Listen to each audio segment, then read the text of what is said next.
असतो मा सद्गमय। दूसरों के लिए अच्छा बोलना, दूसरों के लिए अच्छा सोचना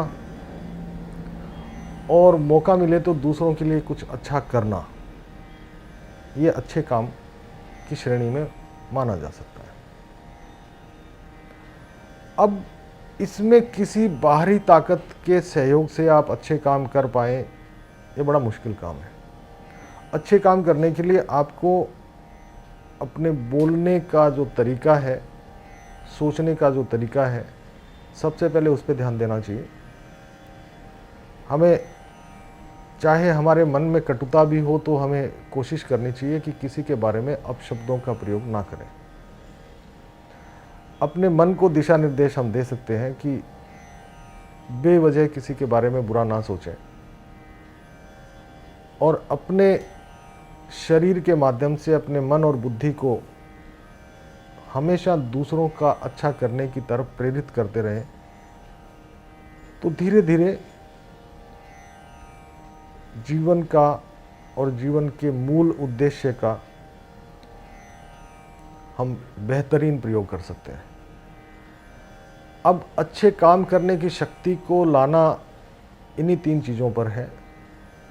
जो वैदिक चीज़ें हैं उसमें ये बताया गया है कि जीवन में 3 तरह के दुख होते हैं, दैहिक, दैविक और भौतिक। चौथा दुख इस सृष्टि पर है ही नहीं। दैहिक मतलब शारीरिक कष्ट, भौतिक मेटीरियलिस्टिक कष्ट, और दैविक जैसे बाढ़, भूकंप, दुर्भाग्य। इसके अलावा इस धरती पर कोई दुख है नहीं। और वेदों में उनके 3 उपाय भी बताए गए हैं, मणि, मंत्र और औषधि। शरीर के कष्ट में मंत्र जप से कुछ नहीं हो सकता, आपको दवा लेनी पड़ेगी। रोजी रोटी की समस्याओं में कभी कभी भाग्य के जो रत्न होते हैं या उपरत्न होते हैं जो सस्ते होते हैं, और गरीब लोग जड़ी बूटियाँ भी होती है विशेष विशेष ग्रहों के लिए, जिनको धारण करने से जीवन में भोजन से संबंधित और कार्य से संबंधित बाधाएं दूर की जा सकती हैं। दैविक जो बाधाएं हैं, दुर्भाग्य की जो बाधाएं हैं, उनको मंत्र जप करने से दूर किया जा सकता है। और मंत्र अपने आप में शक्तिशाली होते हैं, लेकिन उनको जब तक आप समझेंगे नहीं, वो मंत्र आपको फल नहीं देंगे। उदाहरण के तौर पे एक शब्द राम, जो हमारे भारतीय समाज में सबसे ज़्यादा प्रचलित नाम और मंत्र है, एकाक्षर मंत्र है। इसको अगर ठीक से हम समझ लें और इसको मन ही मन में स्मरण करते रहें, तो जीवन में अकल्पनीय परिवर्तन आ सकते हैं। सबसे पहले हमें समझना चाहिए कि राम शब्द है क्या। हमारे यहाँ पे शब्द उत्पत्ति सिद्धांत है। कौन सा शब्द कहाँ से उत्पन्न होता है।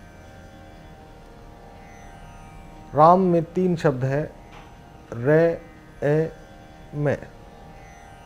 इन तीनों शब्दों का जो सोर्स है, उद्गम स्थल है, उसे सूर्य, चंद्रमा और अग्नि के रूप में माना गया है। सूर्य आपको प्रकाश देता है, लेकिन आपकी आत्मा को प्रकाशित नहीं कर सकता। चंद्रमा ठंडक देता है, लेकिन दुखों से जलते मन को ठंडक नहीं दे सकता। अग्नि सब कुछ जलाकर राख कर सकती है, लेकिन जन्म जन्म के पापों को नहीं जला सकती। लेकिन इस अद्वितीय कॉम्बिनेशन को, अद्वितीय मिश्रण को, जिससे कि राम शब्द बना, इससे जीवन में आत्मा में प्रकाश आएगा, मन को शांति मिलेगी और जन्म जन्मांतर के पाप जल के नष्ट हो जाएंगे।